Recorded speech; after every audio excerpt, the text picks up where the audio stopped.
Coucou tout le monde, contente de vous retrouver aujourd'hui pour une nouvelle vidéo dans laquelle je vais partager avec vous mes recettes pour réaliser baguettes, petits pains et brioches sans robot. Bon Inès, t'es prête à faire ton premier pain? Oui. Toi tu vas faire des petits pains, moi je vais faire des baguettes. Ok. Ça va? Oui. Donc j'ai simplement fait les proportions en double. Voilà. Allez, c'est parti. Je vous mets la liste de tous les ingrédients en barre d'infos.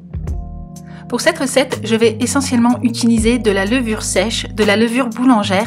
J'achète la mienne chez Lidl, mais si vous avez de la levure fraîche, vous pouvez également l'utiliser.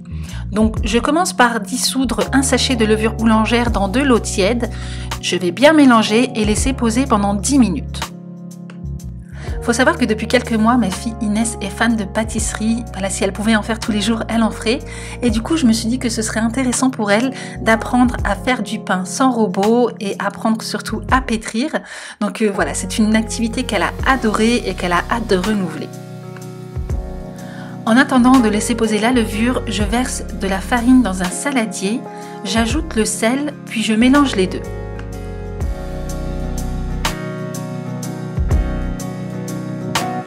Je verse ensuite ma levure dans ma préparation, donc vous verrez que dans cette recette, je ne vais pas beaucoup pétrir ma pâte.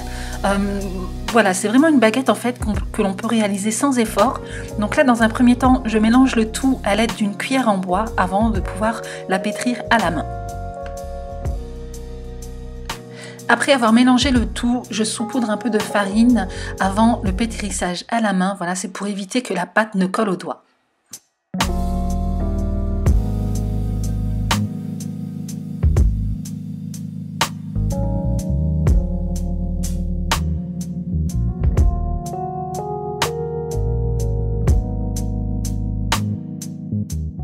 Après avoir légèrement pétri ma pâte, voici le résultat. Donc le saladier de gauche est le mien et celui de droite, celui d'Inès. Donc maintenant, je vais simplement couvrir d'une serviette propre. Vous pouvez également utiliser du cellophane. Puis vous allez laisser poser pendant au moins 2 heures dans un endroit sec et chaud. Pour ma part, j'ai décidé de les mettre sous mon radiateur dans le salon. Voilà le résultat après le temps de pause. Donc ce que je vais faire maintenant, c'est simplement dégazer ma pâte, puis la travailler un petit peu pour réaliser la baguette et les petits pains.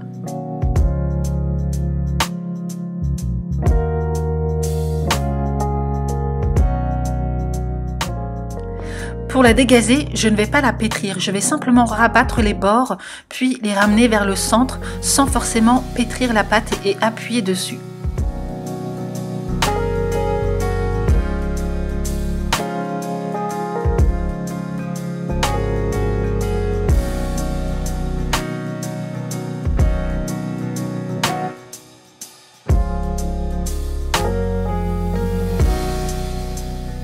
Si vous sentez que la pâte devient collante, n'hésitez pas à saupoudrer de farine. Voilà, il ne faut vraiment pas que la pâte colle aux doigts ni même sur le plan de travail.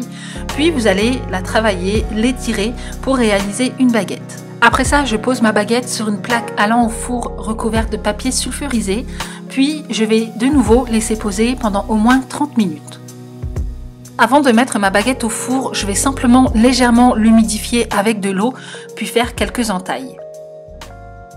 Pour éviter que ma baguette ne soit trop sèche, je mets un plat avec un fond d'eau juste en dessous pour la cuisson et je vais laisser cuire ma baguette pendant 10 à 15 minutes à 240 degrés. Et voilà le résultat. Donc moi, je l'ai oublié, je l'ai fait cuire une quinzaine de minutes et du coup, elle est un peu trop dorée. De plus, j'ai un côté de mon four qui cuit beaucoup plus vite que l'autre. Donc voilà, c'est la raison pour laquelle en dessous, on peut voir une petite différence de cuisson. Mais quoi qu'il en soit, je suis plutôt satisfaite du résultat. On passe maintenant au petit pain, donc là encore rien de très compliqué. Vous ressortez la pâte, vous la dégazez un petit peu, voilà, en la travaillant, en rabattant les côtés sans trop appuyer. Puis au lieu de former une baguette, eh bien vous formez simplement des petites boules. Donc moi je les ai fait un petit peu plus grosses que la normale, mais voilà, c'était volontaire. Si vous voulez, vous pouvez en former des plus petites.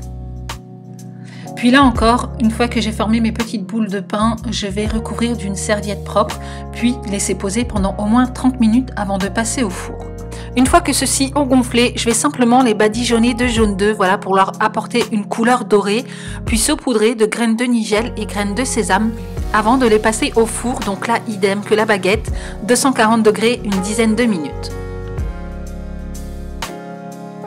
Et donc voilà le résultat, donc je suis très fière de ma fille, voilà, c'est quand même elle qui a réalisé la pâte, c'est elle qui a pétri, c'est elle qui a formé des petites boules, même si je ne vous ai pas filmé, voilà, je pouvais pas déplacer la caméra à chaque fois, mais je suis très fière d'elle. Le pain était très bien réussi et l'intérieur, la mie, j'ai oublié de vous filmer, mais elle était vraiment aérée, donc voilà, très bon petit pain. Inès va nous préparer une brioche maison sans robot. Donc je vais vous lister la liste des ingrédients. Ici c'est 500 g de farine, 50 g de beurre, 2 œufs. Ici c'est 60 g de sucre, 10 g de levure chimique. J'ai de la vanille, comme ça, voilà, de la vanille liquide. Si vous n'en avez pas, vous pouvez également utiliser du sucre vanillé, mais dans ces cas-là, diminuez la quantité de sucre que vous avez ici. On va prendre une cuillère à café de sel et 200 ml de lait. Ok, donc Inès, dans le saladier, tu verses les 200 ml de lait. Tu rajoutes la levure boulangère. Voilà. Et tu mélanges le tout.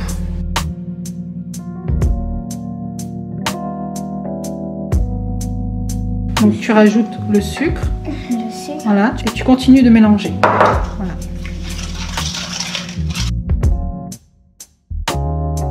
Je vais te rajouter les œufs, continue de mélanger. Moi je te rajoute les œufs. Voilà, vas-y mélange. Une fois que tout est mélangé, tu rajoutes la vanille. Je mets tout? Ouais, tu peux mettre tout. Donc nous, il nous restait un fond qui équivaut à peu près à une cuillère à café. Donc voilà, on a tout mis. Tu remélanges. On mélange bien. Tout dans la force de tes bras. Fouette. Ça fait mon sport. Allez, on fouette. Fouette bien. Ok, donc toi, tu continues de fouetter et moi, je vais te rajouter la farine. D'accord? Donc continue de fouetter, continue. Voilà, je la rajoute petit à petit. Mélange bien Inès, hein, continue.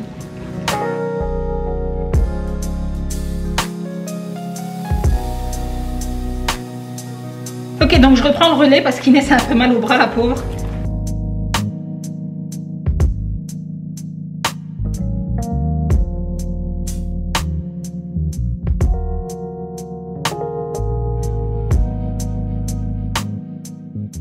Une fois que la pâte commence à être légèrement consistante, on continue le pétrissage à la main, puisque sinon, voilà, au batteur, ça risque d'être compliqué. Vous allez avoir la pâte qui va rester bloquée à l'intérieur.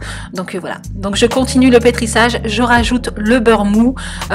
Et là, je vais vraiment bien pétrir, bien malaxer pour faire fondre le beurre à la chaleur du pétrissage. Je viens ensuite saupoudrer mon plan de travail de farine, puis je continue le pétrissage à la main. Donc là, je vais simplement montrer la technique à ma fille, mais c'est elle qui va continuer toute seule.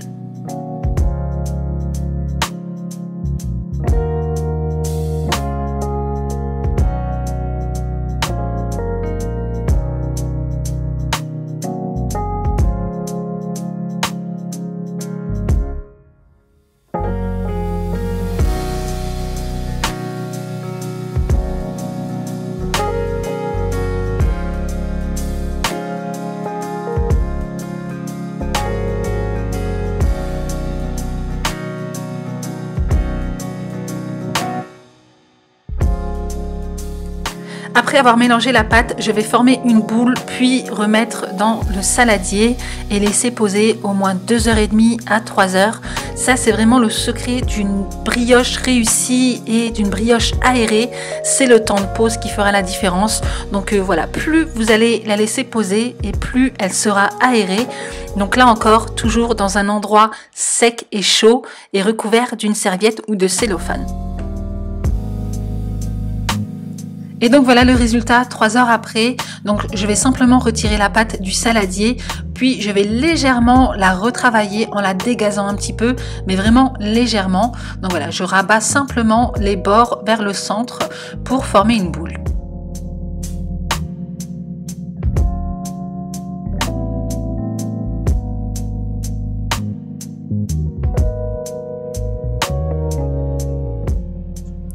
Je viens ensuite séparer ma pâte en 3.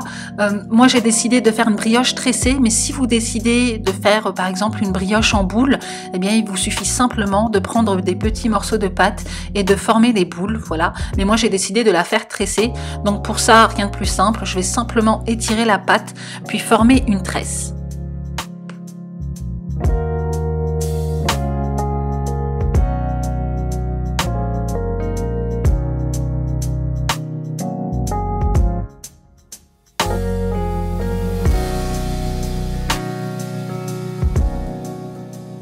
Lorsque vous tressez la pâte, faites attention à ne pas trop la serrer, la laisser tout de même assez souple pour avoir une brioche aérée. Idem, si vous formez des boules pour une brioche carrée ou ronde, faites attention à ne pas trop tasser les boules et laisser quand même une petite distance entre chacune d'elles. Pour la cuisson, si vous n'avez pas de moule, vous pouvez simplement poser votre brioche sur du papier aluminium recouvert de papier sulfurisé, ou si comme moi vous avez un moule à cake, eh bien vous placez votre tresse à l'intérieur, mais faites en sorte quand même d'avoir un moule à cake assez grand pour éviter que la tresse ne soit trop tassée. Puis je vais de nouveau laisser poser ma pâte pendant au moins 30 à 40 minutes, voilà, pour qu'elle puisse regonfler. Donc pour ça, je vais simplement la couvrir d'un torchon ou de papier cellophane. Une fois que celle-ci a gonflé, je vais la faire dorer en utilisant 2 jaunes d'œufs et un peu de lait. Voilà, et puis je vais badigeonner ma pâte. Vous avez la possibilité de la faire cuire telle quelle, voilà, pour une brioche nature. Moi, j'ai décidé de saupoudrer de graines de sucre, voilà, pour un petit peu plus de gourmandise.